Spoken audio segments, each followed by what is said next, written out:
ओम नमः शिवाय। हर हर महादेव। आज मार्गशीर्ष माह के शुक्ल पक्ष की सप्तमी तिथि और रविवार है। रविवार के दिन सप्तमी तिथि का होना बहुत ही शुभ संयोग माना जाता है। इस दिन को भानु सप्तमी के नाम से जाना जाता है।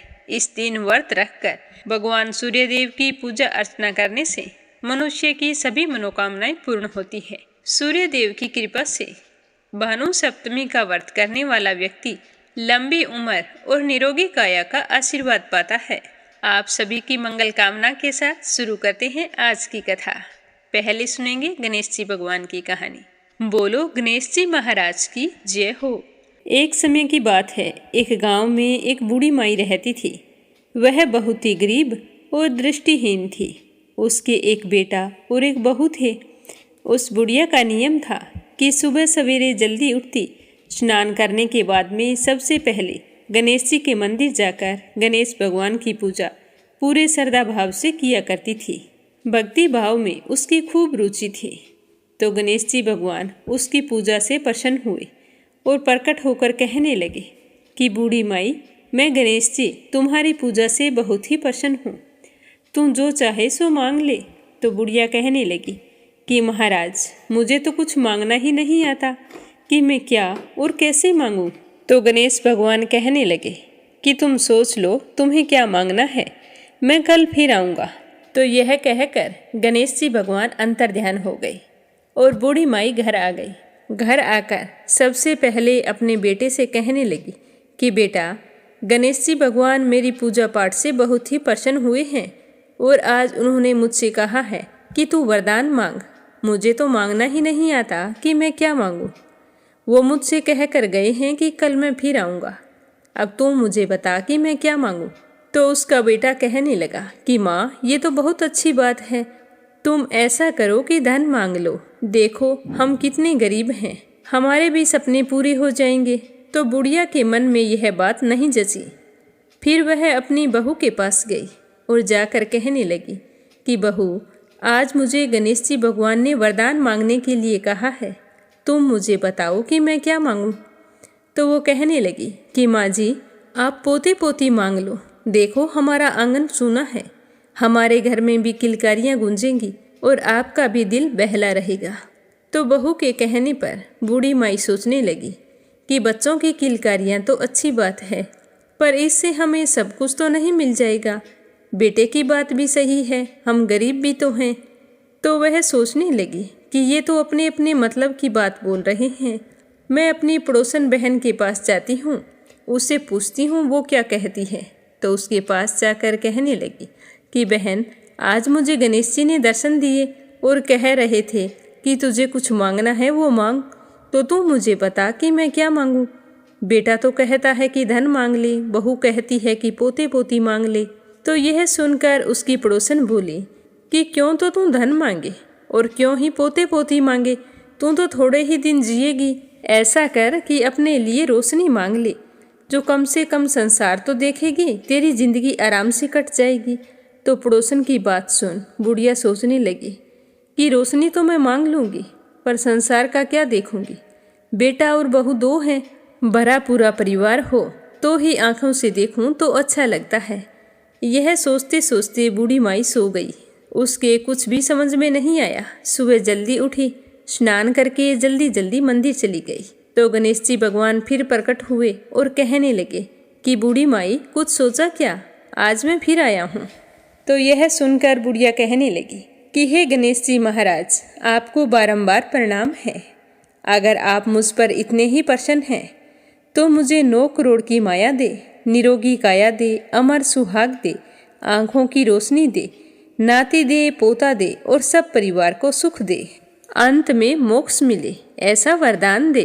तो यह सुनते ही गणेश जी कहने लगे कि बुढ़िया माई, तुमने तो हमें ठग लिया। तुम तो कह रही थी कि मुझे मांगना ही नहीं आता और आज सब कुछ मांग लिया। पर जैसे तुमने मांगा है वो सब कुछ तुम्हें मिल जाएगा, क्योंकि मैं तुम्हारी श्रद्धा भक्ति से बहुत ही प्रसन्न हूँ। तो इस तरह आशीर्वाद देते ही बुढ़िया को आंखों से दिखाई देने लगा और गणेश जी भगवान के दर्शन पाकर वो बहुत ही खुश हुई। गणेश जी भगवान अंतर्ध्यान हो गए और फिर जैसा बुढ़िया ने मांगा था उसे वैसा सब कुछ मिल गया। हे गणेश जी महाराज, जैसे आपने उस बूढ़ी माँ को सब कुछ दिया, वैसे ही सबको देना। जो श्रद्धा भाव से आपकी पूजा पाठ करके इस कथा को सुने, उसकी सारी मनोकामनाएं पूर्ण करना। बोलो गणेश जी महाराज की जय हो। अब पहले अपनी एक कहानी सुनेंगे भानु सप्तमी की। भानु सप्तमी का पर्व भगवान सूर्य देव को समर्पित है। इस दिन जो लोग पूर्ण विधि विधान से सूर्य भगवान की पूजा करते हैं, भानु सप्तमी की कथा कहते हैं, सुनते हैं या सुनाते हैं, उनकी सभी मनोकामनाएं पूर्ण होती हैं। इससे पहले आप सभी से मेरा निवेदन है कि आप मीरा भक्ति स्टोरी चैनल को सब्सक्राइब जरूर करें। बोलो सूर्य भगवान की जय हो। भानु सप्तमी की व्रत कथा के अनुसार प्राचीन काल में इंदुमती नाम की एक वेश्या हुआ करती थी। उसने अपना पूरा जीवन इसी वेश्यावृत्ति में गुजार दिया। इंदुमती ने अपने जीवन में कभी भी कोई धार्मिक कार्य या फिर कोई पुण्य का काम नहीं किया था। एक दिन उसके मन में मरणोपरांत मोक्ष प्राप्ति का विचार आ गया, तो उसने सोचा कि मैंने मेरे जीवन में कभी भी पूजा पाठ नहीं की, कोई धार्मिक कार्य नहीं किया और ना ही कभी मंदिर में जाकर भगवान के दर्शन किए, तो मुझे मोक्ष की प्राप्ति कैसे होगी। तो उसे यह चिंता सताने लगी। तो वह मोक्ष प्राप्ति की कामना लेकर ऋषि वशिष्ठ के पास गई। उसने वहां जाकर नम्रतापूर्वक गुरु वशिष्ठ को प्रणाम करके कहा कि हे ऋषि देव, मैंने अपने जीवन में कभी भी कोई धार्मिक कार्य और पुण्य का कर्म नहीं किया, किंतु इस समय मेरे मन में मोक्ष प्राप्ति की अभिलाषा है।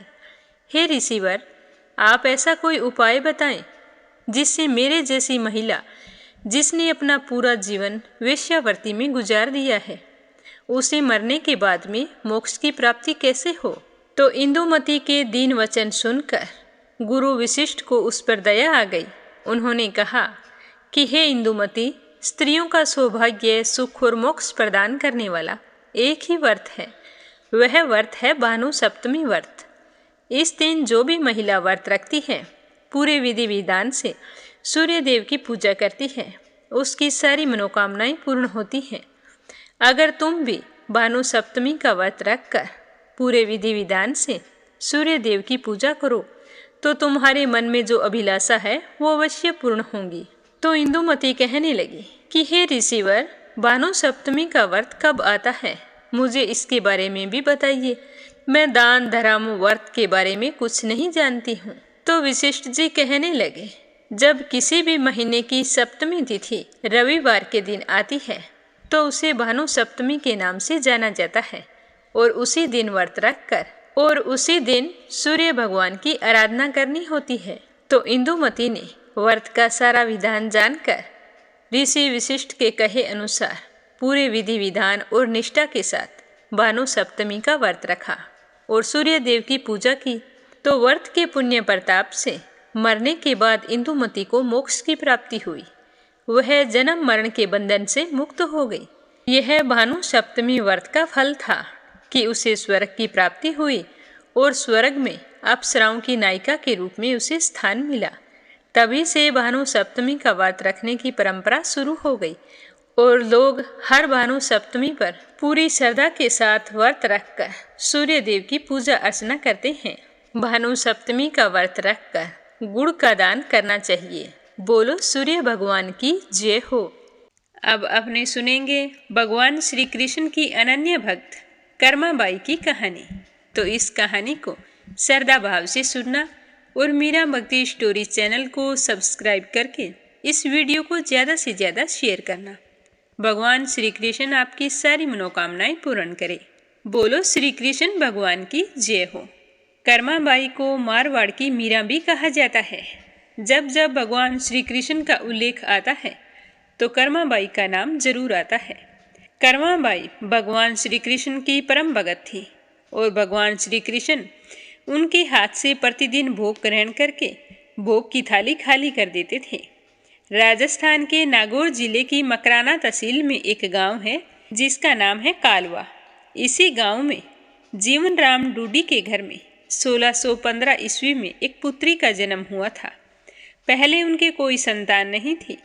भगवान की बहुत मन्नतें करने के बाद में एक कन्या ने जन्म लिया, तो उस कन्या का नाम कर्मा रखा गया।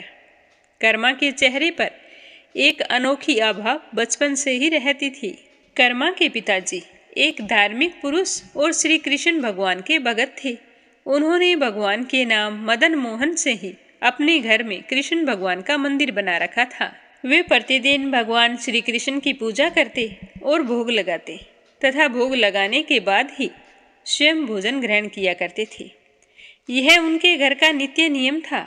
भगवान को भोग लगाने से पहले घर का कोई भी सदस्य भोजन नहीं करता था।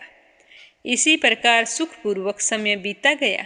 कर्माबाई प्रतिदिन अपने पिता को श्री कृष्ण भगवान की पूजा करते हुए बड़े ध्यान पूर्वक देखती थी और उन्हें भोग लगाते भी देखती।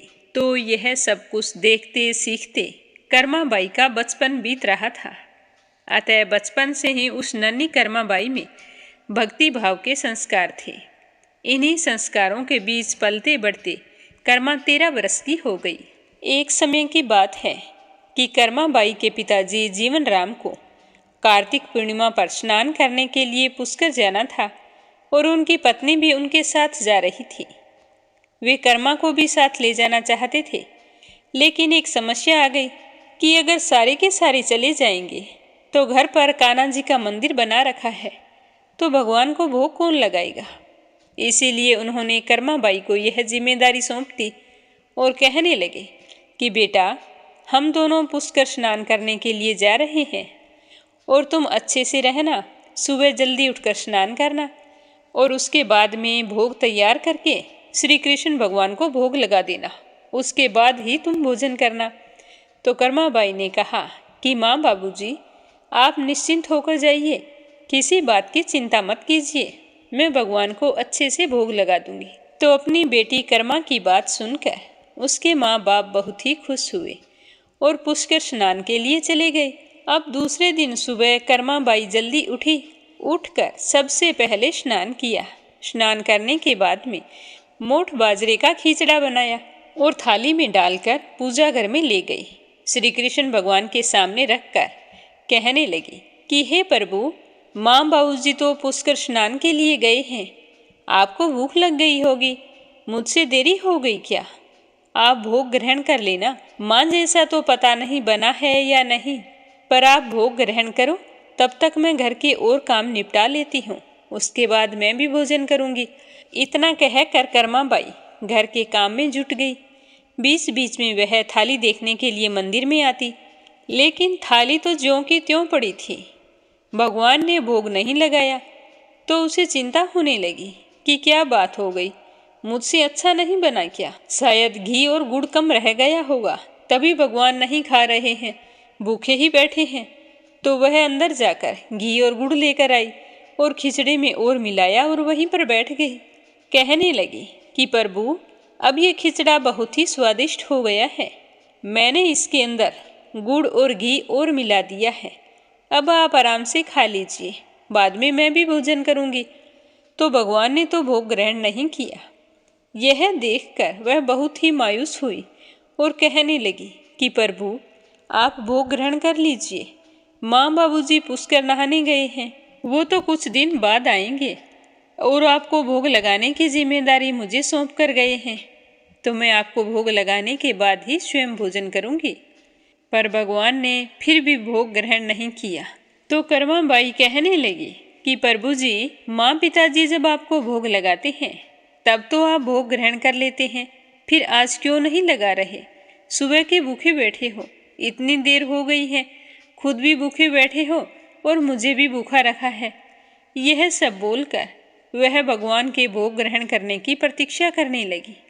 परंतु यह क्या, आज तो सुबह से दोपहर और दोपहर से शाम हो चली थी, पर भगवान ने भोग नहीं लगाया।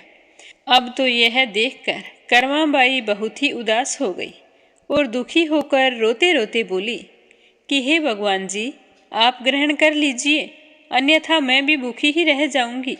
तो प्रेमवश होकर भगवान कान्हा जी के काठ की मूर्ति से आवाज आई। कान्हा जी कहने लगे कि कर्मा, तुमने पट बंद नहीं किया, इसीलिए मैं भोग ग्रहण कैसे करूं? यह सुनकर कर्माबाई बहुत ही खुश हुई और पट को खींचकर बंद कर दिया। भगवान श्री कृष्ण ने खिचड़ी का भोग ग्रहण किया और पूरी की पूरी थाली खाली कर दी। कर्माबाई ने थोड़ी देर बाद में देखा तो भोग की थाली बिल्कुल खाली पड़ी थी। तब कर्माबाई बोली कि भगवान जी, इतनी सी बात थी तो मुझे पहले ही बोल देते। सुबह से दोपहर, दोपहर से शाम हो गई, खुद भी भूखे रहे और मुझे भी भूखा रखा। इसके बाद कर्माबाई ने भी भरपेट खिचड़ा खाया। अब तो प्रतिदिन कर्माबाई खिचड़ा बनाती और उसके अंदर खूब सारा घी और गुड़ डाल देती और भगवान जी भोग ग्रहण करने के लिए आते। इसी बीच उसे यह लगने लगा कि अब तो भगवान जी फटाफट भोग ले लेते हैं, क्या पता उन्हें सुबह जल्दी भूख लग जाती होगी। मैं तो साफ सफाई करती हूँ, नहाती धोती हूँ, उसके बाद में भोग तैयार करती हूँ। तो अब से ऐसा करूँगी कि सबसे पहले उठकर भोग बनाऊंगी और प्रभु जी को भोग लगाकर स्वयं भोजन कर लूँगी और फिर दिन भर अपने सारे काम करती रहूँगी। फिर वह इसी तरह करने लगी। करते करते 1 महीना बीत गया और उसके माँ और बाबूजी तीर्थ से लौट आए। आते ही पिताजी ने अपनी लाडली पुत्री से पूछा कि पुत्री कर्मा, तुमने किसी भी दिन भगवान को भूखा तो नहीं रखा? तो कर्मा कहने लगी कि नहीं पिताश्री, मैंने भगवान को प्रतिदिन भोग लगाया है। फिर जब उसकी माँ रसोई घर में गई तो देखा जो गुड़ से मटका पूरा भरा हुआ था वो तो बिल्कुल खाली पड़ा था। तो उन्होंने कर्मा को बुलाया और पूछा कि बेटा गुड़ कहाँ है? तो कर्मा कहने लगी कि रोजाना भगवान श्री कृष्ण उसके पास आते हैं और खिचड़ी का भोग ग्रहण करते हैं। एक दिन भगवान ने भोग नहीं लिया था तो मैंने सोचा कहीं मिठास कम ना हो, इसीलिए मैं कुछ ज्यादा ही गुड़ और घी डाल देती हूँ। इस तरह बताते हुए कर्माबाई ने पहले दिन हुई सारी परेशानी के बारे में अपने माँ बाबूजी को बताया। कर्मा ने कहा कि भगवान ने बहुत देर तक भोग ग्रहण नहीं किया था। फिर मैंने खिचड़ी में घी और गुड़ और डाला। तब भगवान ने मुझे कहा था कि तुम पट बंद कर दो, उसके बाद मैं भोग ग्रहण करूँगा। तो मैंने जल्दी से पट बंद कर दिए और फिर भगवान जी ने फटाफट भोग ले लिया। तो यह सुनकर उसके माता पिता बड़े ही हैरान थे।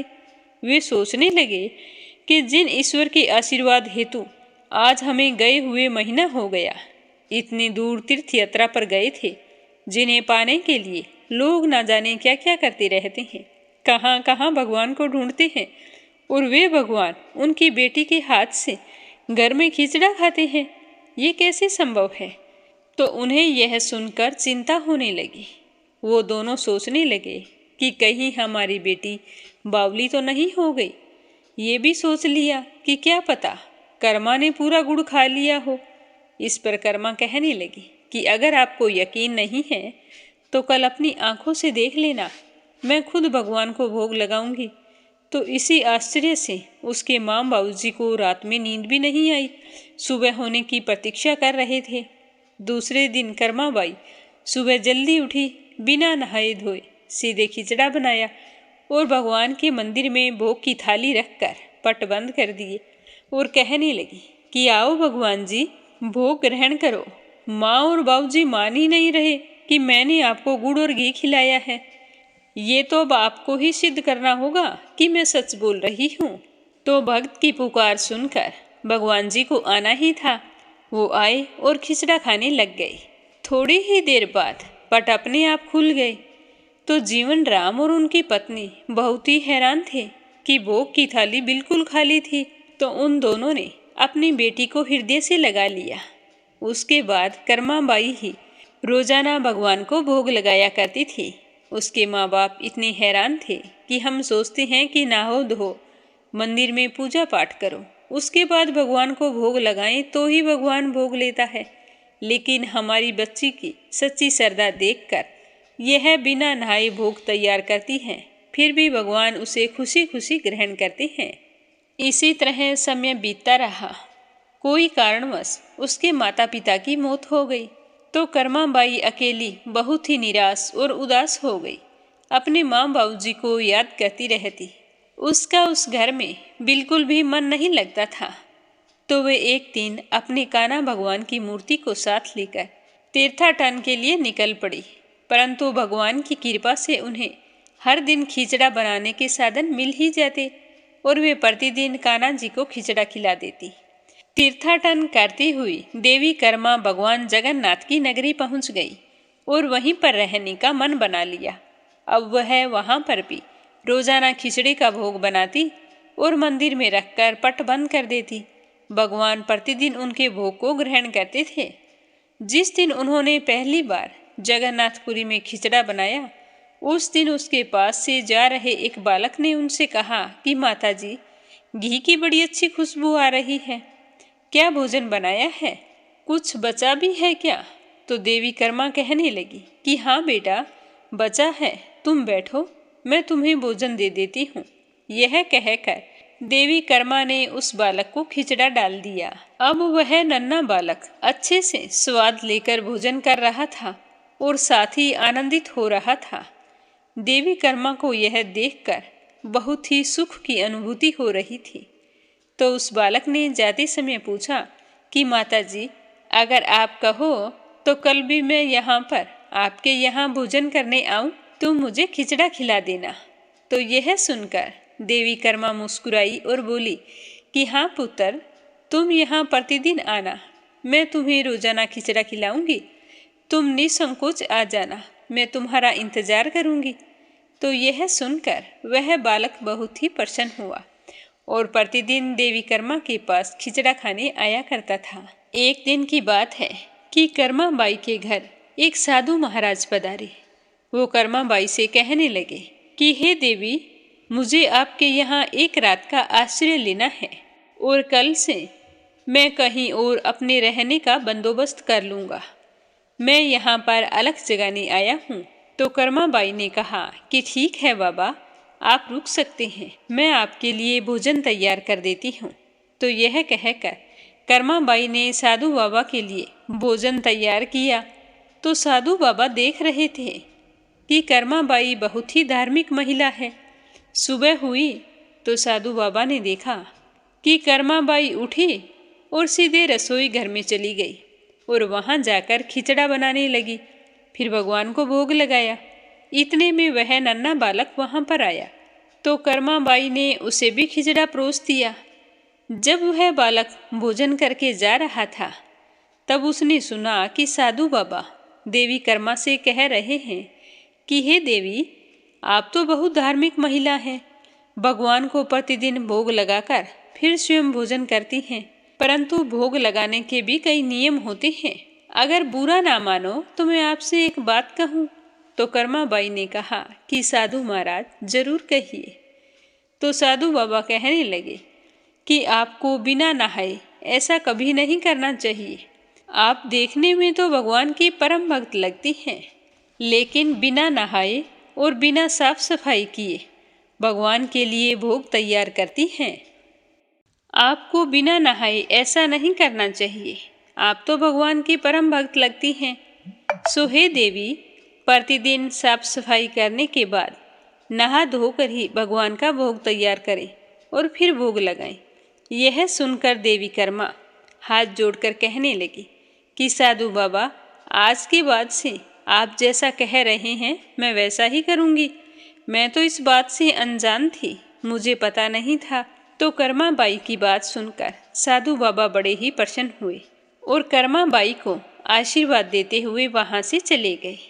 अगले दिन से देवी कर्मा सुबह उठी, पहले साफ सफाई की, फिर स्नान किया और स्नान करने के बाद में रसोई घर में गई और भोग तैयार करने लगी। तो उसे भोग बनाते बनाते देरी हो गई। अब भगवान को भोग नहीं लगा तो उस बालक को भी भोजन नहीं मिला। बालक आकर कहने लगा कि माता, देर हो रही है, मुझे भूख लगी है, भोजन दो। तो कर्मा बाई कहने लगी कि रुक जाओ लल्ला, भगवान को भोग लगा दूं, उसके बाद तुम्हें लाकर देती हूँ। तो यह कहकर वो पहले भगवान को भोग लगाती है और फिर उस बालक को भोग लाकर देती है। तो बालक जल्दी जल्दी भोग खाकर भाग जाता है। कर्मा बाई सोचती रहती है कि आज मुझे देरी हो गई, तो उसने तो ढंग से खाया भी नहीं, खिचड़ा गर्म था, कहीं मुंह ना जल गया हो, ना उसने पानी पिया, कितना परेशान हुआ होगा। पर कर्मा बाई को क्या पता कि वो साक्षात भगवान है, जो रोजाना बालक का रूप धारण करके मेरे पास खिचड़ा खाने के लिए आते हैं फिर उस दिन बालक के खिचड़ा खाकर चले जाने के बाद में मंदिर में पुजारी जी जाते हैं और जैसे ही मंदिर के कपाट खोलते हैं तो देखते हैं कि भगवान के मुख पर तो खिचड़ा लगा हुआ है। तो वह पुजारी सोचने लगा कि मैंने तो कभी खिचड़े का भोग ही नहीं लगाया, फिर भगवान के मुख पर खिचड़ा कैसे लगा। पुजारी जी भगवान से कहने लगे कि हे प्रभु, आपकी लीला भी अपरंपार है। मैंने आपको खिचड़े का भोग नहीं लगाया और आपके मुख पर खिचड़ा लगा हुआ है। यह कहकर पुजारी जी कान्हा जी के मुख से खिचड़ा पोंछ देते हैं। फिर पूजा अर्चना करते हैं। सारा दिन सोचते सोचते बीत गया। रात्रि हुई। पुजारी जी सारा काम निपटाकर सो गए तो भगवान श्री कृष्ण पुजारी जी के सपने में आकर कहने लगे कि हे भक्त, तुमने सही कहा है। तुम मुझे खिचड़े का भोग नहीं लगाते हो, फिर भी मेरे मुख पर खिचड़ा लगा हुआ था। मेरी प्रिय भक्त है कर्मा, वो मुझे प्रतिदिन खिचड़े का भोग लगाती है और मैं स्वयं उसके घर जाकर भोग ग्रहण करके आता हूँ। जो इस मंदिर के आगे साधु बाबा आए हैं, उन्हें समझा देना कि मेरी माता को इस तरह परेशान ना करे। साधु बाबा ने ना जाने उनसे क्या क्या कहा है कि पहले उठो, साफ सफाई करो, फिर स्नान करो, फिर भोग तैयार करो। तो आज तो मेरी माँ बहुत परेशान हुई और भोग बनाने में देरी हो गई। अब मैं जल्दी जल्दी खिचड़ा खाकर आया हूँ तो मेरी माँ भी परेशान है कि कहीं मेरा मुंह ना जल गया हो, कहीं मैं भूखा ना आ गया हूँ। इसीलिए आप सुबह ऐसे करना, उस साधु बाबा से कहना कि मेरी माँ से जो कहा है वो सारे वचन वापस ले ले। जैसा वो करती थी उन्हें वैसा ही करने दे। मैं मेरी माँ की भक्ति से बहुत ही प्रसन्न हूँ। मुझे नहाने और ना नहाने की कोई आपत्ति नहीं है। क्या कभी कोई माँ अपने बच्चे को खाना खिलाने से पहले नहाती है क्या? मेरी माँ का बहाव सिर्फ इतना है कि वो मेरे लिए जल्दी से खाना बना ले, कहीं मैं भूखा ही ना रह जाऊं। प्रेम भाव हर नियम से ऊपर होता है। इतना कहकर भगवान श्री कृष्ण अंतर्ध्यान हो गए। सुबह पुजारी जी की आंख खुली तो उन्होंने जाकर साधु बाबा को सारी बात बता दी। साधु बाबा को भी अपनी गलती का एहसास हुआ। वह भगवान और भक्त के बीच में जो आ रहे थे, उन्होंने बिना समय गंवाए माता कर्मा के पास गए और जाकर कहा कि हे देवी, आप जैसे पहले प्रभु को भोग लगाती थी वैसे ही लगाइए। मुझे तुम्हारी भक्ति के बारे में बिल्कुल भी पता नहीं था, इसीलिए आप मुझे क्षमा करें। तो देवी कर्मा कहने लगी कि ठीक है महाराज, जैसा आपने कहा मैं वैसा ही करूँगी। मैं तो नहा धोकर भोग बनाती हूँ तो मेरे प्रभु को भोग लगाने में देरी हो जाती है और भगवान तो बहुत जल्दी भूखे हो जाते हैं। फिर कर्मा बाई ने अपने तरीके से भोग लगाना शुरू कर दिया। अब भगवान के मुख पर खिचड़े की जूठन नहीं होती थी। वे बड़े ही प्रेम पूर्वक कर्मा बाई के पास बैठकर खिचड़ा खाते और खाने की खूब तारीफ करते। कर्मा बाई भी बालक के रूप में आए भगवान को निहारती रहती। ऐसा करते करते कई वर्ष बीत गए। एक दिन पुजारी जी ने सुबह आकर मंदिर के पट खोले तो देखा भगवान की आंखों से झरझर आंसू बह रहे हैं और उन्होंने भोग ग्रहण नहीं किया है। तो यह देखकर पुजारी जी बड़े ही हैरान हुए और सोचने लगे कि प्रभु की आंखों से आंसू, ऐसा कैसे हो सकता है। फिर पुजारी जी ने हाथ जोड़कर मन ही मन कहा कि प्रभु, ऐसा कौन सा अपराध हो गया है मुझसे जो आपने भोग ग्रहण नहीं किया और आपकी आंखों से आंसू बह रहे हैं। प्रभु, अगर कोई गलती हो गई हो तो मुझे क्षमा करें और भोग ग्रहण करें। आपके भक्त जन प्रसाद के लिए प्रतीक्षा कर रहे हैं। फिर क्या था, भक्त वत्सल प्रभु ने प्रसाद ग्रहण कर लिया, पर यह बात कि प्रभु ने आज भोग देरी से ग्रहण किया और उनकी आंखों से आंसू बह रहे हैं, तो यह बात पूरी प्रजा में तेजी से फैल गई और फैलते फैलते महाराज के कानों तक जा पहुंची। महाराज अतिशीघ्र मंदिर में पहुंचे। वे पुजारी जी से विचार विमर्श करने लगे। फिर उन दोनों ने भगवान के पास जाकर हाथ जोड़कर विनती की कि हे प्रभु, कृपया करके इसके बारे में हमें बताएं कि इसका क्या राज है। आप इस तरह से रो क्यों रहे हैं और आपने भोग देरी से ग्रहण क्यों किया। उस दिन राजा वहीं पर सो गए।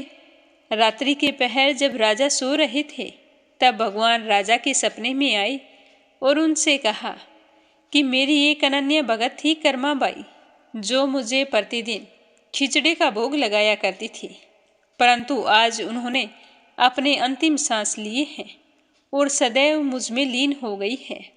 अब मुझे बालक की तरह प्रेम कौन करेगा, कौन मुझे खिचड़ा खिलाएगा। भगवान के मुख से इस तरह के वचन सुनकर महाराज ने सपने में ही भगवान से कहा कि हे प्रभु जी, आज से प्रतिदिन आपके भोग में कर्माबाई का खिचड़ा ही चढ़ेगा, ये मैं आपसे वादा करता हूँ। तो सुबह होने के बाद राजा ने अपने सपने की बात दरबार में बताई। कहते हैं कि उसी दिन से भगवान जगन्नाथ के भोग में कर्माबाई का खिचड़ा चढ़ने लगा और आज भी जगन्नाथपुरी में जगन्नाथ भगवान को पहला भोग खिचड़े का ही लगाया जाता है। बोलो श्री कृष्ण भगवान की जय हो। अब अपने सुनते हैं कबीर दास जी की अगली कहानी। बोलो श्री कृष्ण भगवान की जय हो। श्री रामानंद आचार्य जी से दीक्षा लेने के बाद कबीर दास जी मन लगाकर राम नाम का जाप करने लगे। वे सोते जागते, उठते बैठते, खाते पीते, कपड़ा बुनते, हर समय राम का नाम जपा करते थे। अब तो कबीर दास जी श्री रामानंद आचार्य जी से अक्सर मिलने भी जाया करते थे और अपने किसी जिज्ञासा का समाधान भी उन्हीं से प्राप्त किया करते थे। कबीर दास जी को लगन से भजन करता हुआ देखकर कुछ लोग जो भगवान से विमुख थे वे उनके पास आते हैं और उनमें से एक व्यक्ति कबीर जी से पूछता है कि कबीर दास, तुम यह क्या कर रहे हो। तो कबीर दास जी कहते हैं कि मैं तो गुरु जी की आज्ञा से राम नाम का जाप कर रहा हूँ। तो वह व्यक्ति कहने लगा कि कौन से राम नाम का जाप कर रहे हो। तो कबीर दास जी कहने लगे कि कौन से राम का नाम, ये आप क्या कह रहे हैं, क्या राम जी भी अलग अलग हैं। तो वह व्यक्ति कहने लगा कि हाँ, राम तो बहुत सारे हैं, तुम पता नहीं कौन से राम का नाम जप रहे हो, तो तुम्हें फल कैसे मिलेगा। तो कबीर दास जी कहने लगे कि भाई, मैं तो एक ही राम को जानता हूँ, अब आप ही बताइए कि राम कौन कौन से हैं। तो उस व्यक्ति ने कबीर दास जी को एक दोहा सुनाया कि एक राम दशरथ का बेटा, एक राम घट घट में लेटा, एक राम का सकल पसारा और एक राम सबसे ही न्यारा, इनमें से कौन सा राम है तुम्हारा। तो उस व्यक्ति की बात सुनकर कबीर जी के मन में संशय उत्पन्न हो गया और वो सोचने लगे कि हम तो एक ही राम को जानते हैं, परंतु राम तो बहुत सारे हैं। कबीर दास जी अपने मन का संशय दूर करने के लिए अपने गुरु श्री रामानंद आचार्य जी के पास गए और उन्हें सारी कहानी कह सुनाई। तो कबीर दास जी की बात सुनकर श्री रामानंद आचार्य जी हंस पड़े और कहने लगे कि बेटा, ऐसे भ्रमित करने वाले लोग तुम्हें जीवन भर मिलते रहेंगे, इसीलिए तुम उनसे सजग रहना। भगवान के नाम अलग अलग होने से भगवान स्वयं अलग अलग नहीं हो जाते। भगवान तो एक है। जो राम दशरथ जी का बेटा है वही राम घट घट में भी लेटा है। जिस राम सकल पसारा है वह राम सबसे न्यारा है। इसीलिए इस दोहे का उत्तर यह है कि वही राम दशरथ का बेटा, वही राम घट घट में लेटा, उसी राम का सकल पसारा, वही राम सबसे न्यारा। वह राम सब जीवों के हृदय में निवास करता है, इसीलिए वह सभी के घट में लेटा है। वही राम जब इस सृष्टि को रचते हैं तो यह सब उन्हीं का पसारा हुआ है। वह राम इस सृष्टि को रचने के बाद भी इस सृष्टि में मन नहीं फंसाते हैं, इसीलिए वो सबसे न्यारे हैं। इसीलिए इन सब में कोई भेद नहीं है, ये तो चारों एक ही हैं। तो गुरुजी के वचन सुनकर कबीर दास जी के मन का सारा संशय दूर हो गया और वो पहले की भांति मन लगाकर राम का नाम जपने लगे। धीरे धीरे समय बीतने लगा। कुछ समय बाद में कबीर दास जी के पिताजी नूर अली का देहांत हो गया। पिता के देहांत के बाद कबीर दास जी की माँ को यह डर लगा रहता कि कहीं कबीर साधु ना बन जाए। इसीलिए कबीर दास की माँ ने सोचा कि मैं कबीर का विवाह कर देती हूँ।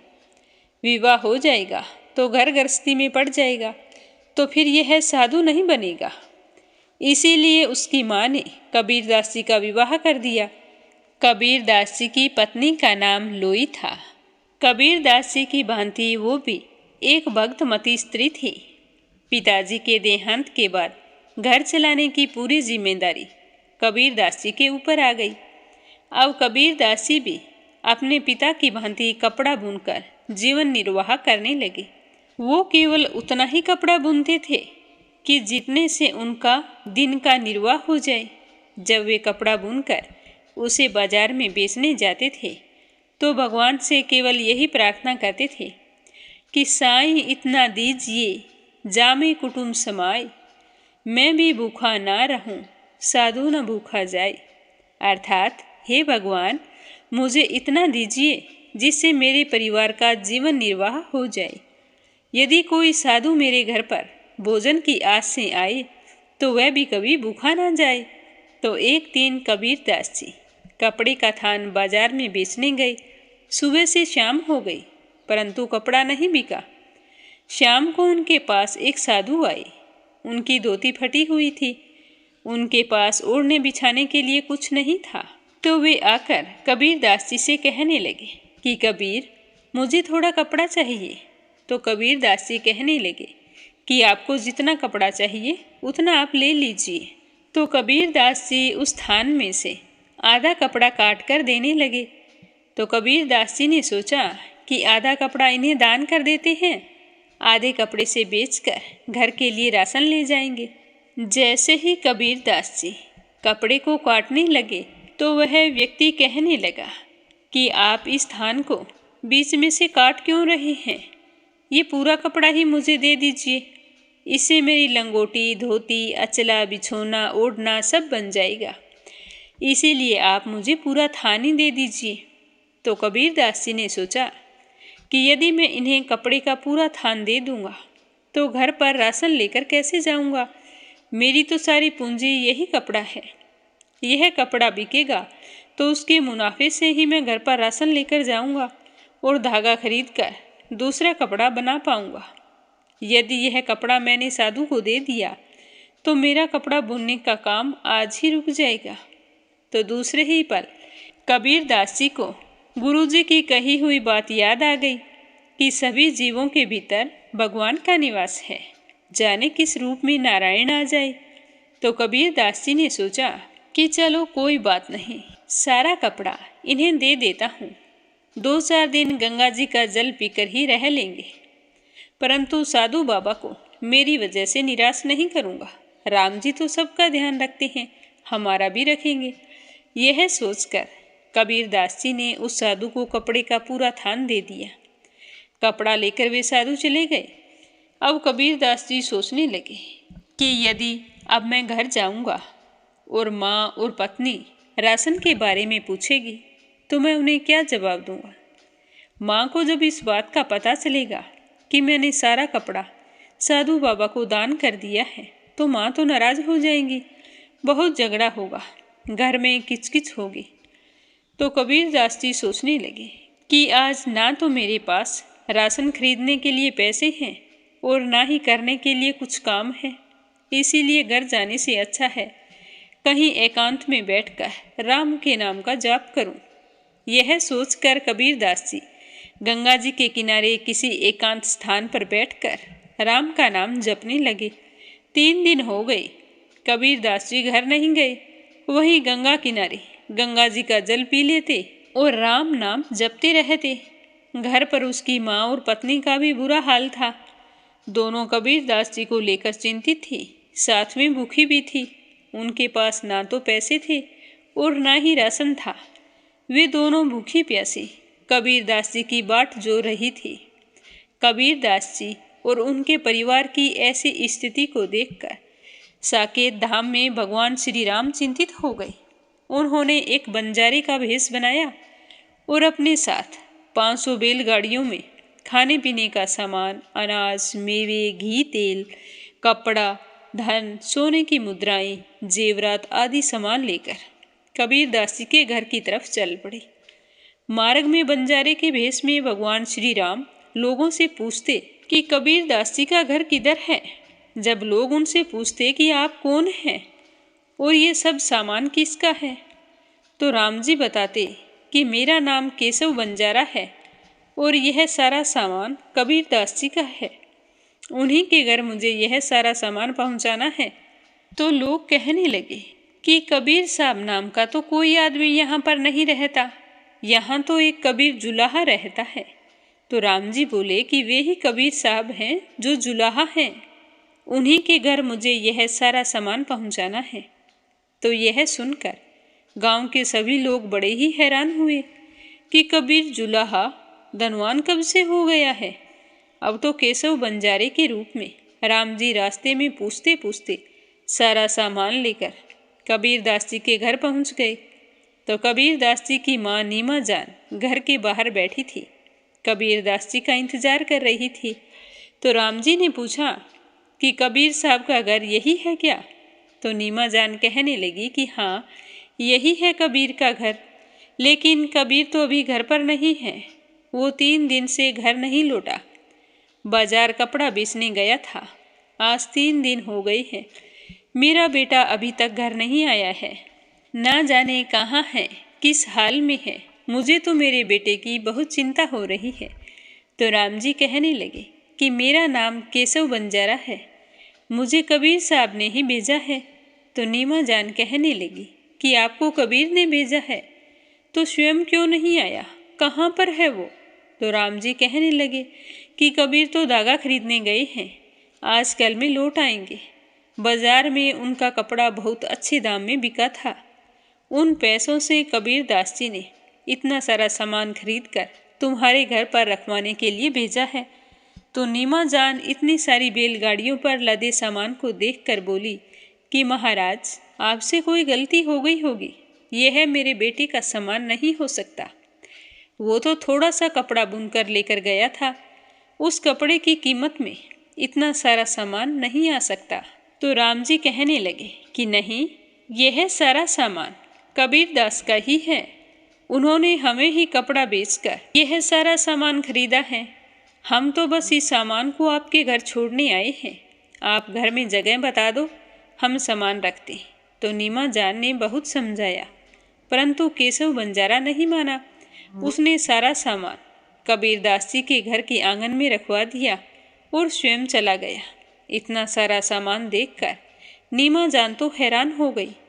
उसके घर के आंगन में और घर के भीतर पैर रखने के लिए भी जगह नहीं बची थी। हर तरफ कीमती सामान, कीमती कपड़े, गहने, जेवरात और खाने पीने का सामान बोरियों में भर भर के रखा हुआ था। कबीर दास जी के घर के आसपास रहने वाले लोग उनके 3 दिनों से भूखे परिवार को भोजन तक नहीं पूछ रहे थे।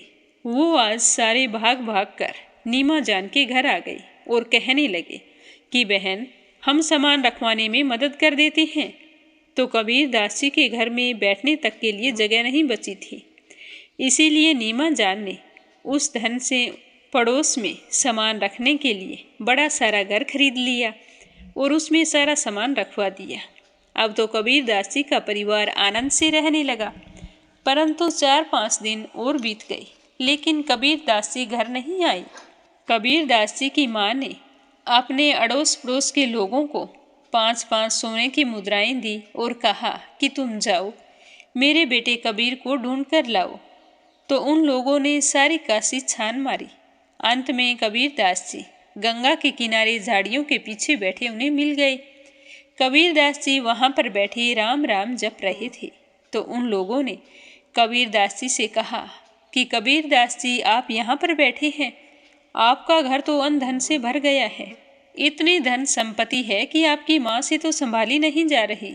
आज तुम्हारे घर में सब कुछ है, कोई चीज की कमी नहीं है, फिर भी तुम्हारी माँ और पत्नी रो रो कर बेचैन हो रही है, आपकी आस लगाई बैठी है, आप जल्दी से अपने घर चलिए।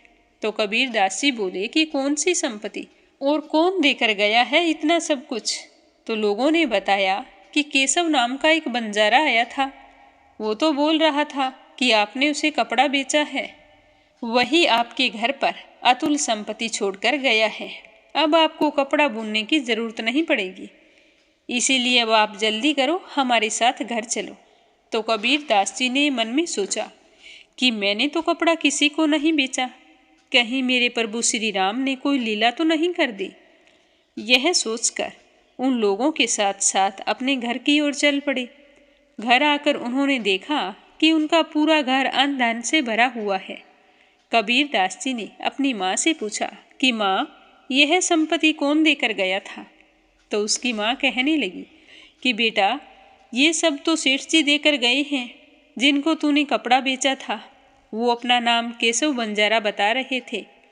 तो कबीर दास जी बोले कि माँ, किसी सेठ जी को कपड़ा नहीं बेचा मैं तो उस दिन जो कपड़ा लेकर गया था वह एक साधु को दान कर दिया था, और तुम्हारे डर से मैं तो गंगा के किनारे की झाड़ियों में छिपा बैठा था। माँ, मैं सच कह रहा हूँ, मैंने किसी को कपड़ा नहीं बेचा। तो माँ कहने लगी कि बेटा कबीर, मैं भी सच कह रही हूँ। एक बहुत बड़े सेठ आए थे और वही ये सारा सामान देकर गए हैं, और मुझे यह भी कहा था कि कबीर ने अपना कपड़ा मुझे बेचा था। अब तो कबीर दास जी को पूरा विश्वास हो गया कि भगवान श्री राम ही उनके यहाँ यह संपत्ति छोड़कर गए हैं। तो कबीर दास जी कहने लगे कि माँ, मैं समझ गया हूँ, यह सारी संपत्ति मेरे प्रभु श्री राम छोड़कर गए हैं। उस साधु के वेश में वही आए थे, वे ही मुझसे कपड़े का थान लेकर गए थे। मैं ही अपने प्रभु को पहचान नहीं पाया। मैं लोगों को कहता फिरता था कि कबीरा या संसार में सबसे मिलिए धाए, ना जाने किस भेष में नारायण मिल जाए। लेकिन जब मेरे सामने नारायण आए तो मैं स्वयं ही उन्हें पहचान नहीं पाया। यह सब संपत्ति हमारी नहीं है माँ, यह सब भगवान की दी हुई संपत्ति है। उसी दिन कबीर दास जी ने काशी के सभी दरिद्रों और गरीब लोगों को बुला लिया और दोनों हाथों से वह संपत्ति लुटाने में लग गए। उनकी माँ उन्हें बार बार रोकती रही कि बेटा, सारा धन मत दान करो, परंतु कबीर दास जी नहीं माने। वे तो झोली भर भर कर लोगों को दान करने लगे। तो माँ कहने लगी कि बेटा, ऐसे ही सब कुछ लुटा देगा तो हमें फिर से रोटी के लाले पड़ जाएंगे। तो कबीर दास जी बोले कि नहीं माँ, अब ऐसा नहीं होगा। मैंने तो केवल कुछ गज का कपड़ा एक साधु को दान किया था।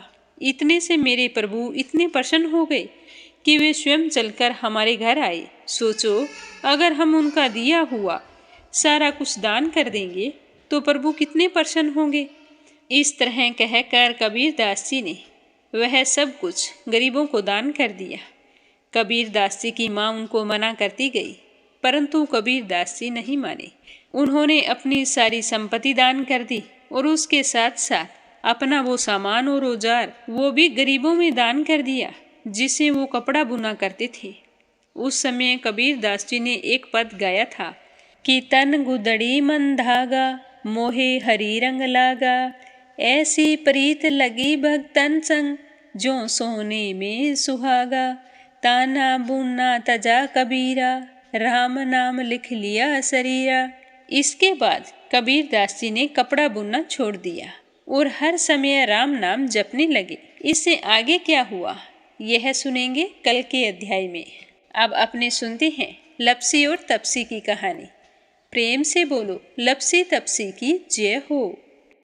प्राचीन समय की बात है, एक गांव में लपसी और तपसी नाम के दो भाई रहा करते थे। तपसी हमेशा भगवान की सेवा में लीन रहता था, लेकिन लपसी हमेशा सवा सेर लापसी बनाता, भगवान को भोग लगाकर फिर स्वयं भोजन कर लेता। दोनों भाइयों का यही नियम था। एक दिन दोनों भाइयों में बहस छिड़ गई कि कौन बड़ा है।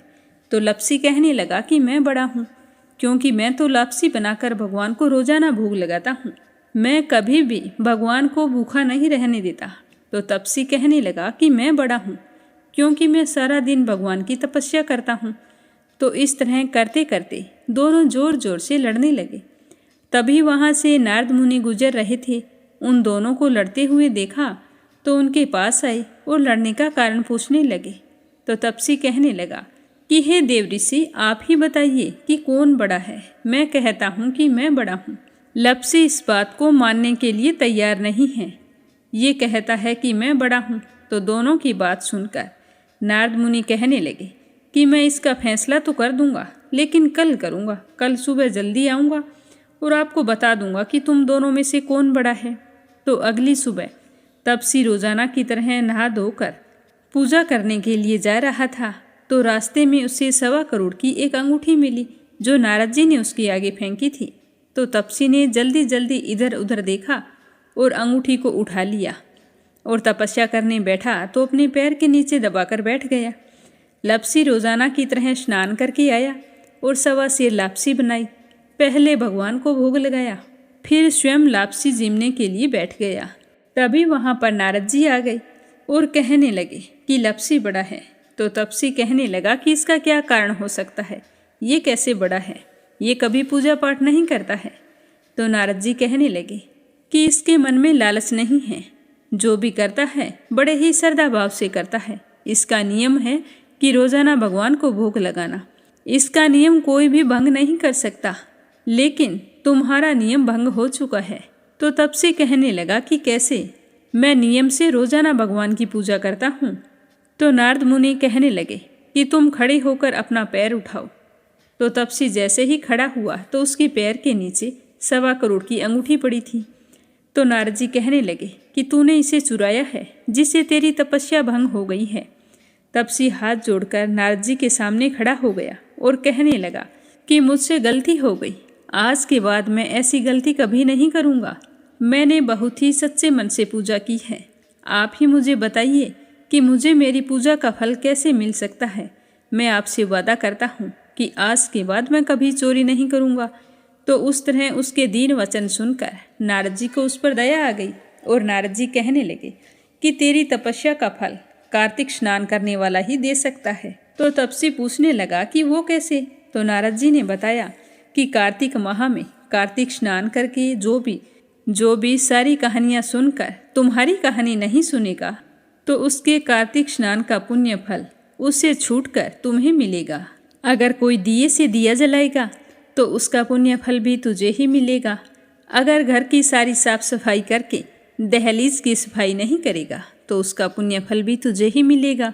रोटी सारी बना ले लेकिन गाय और कुत्ते की रोटी ना बनाए तो उसका पुण्य फल भी तुझे ही मिलेगा।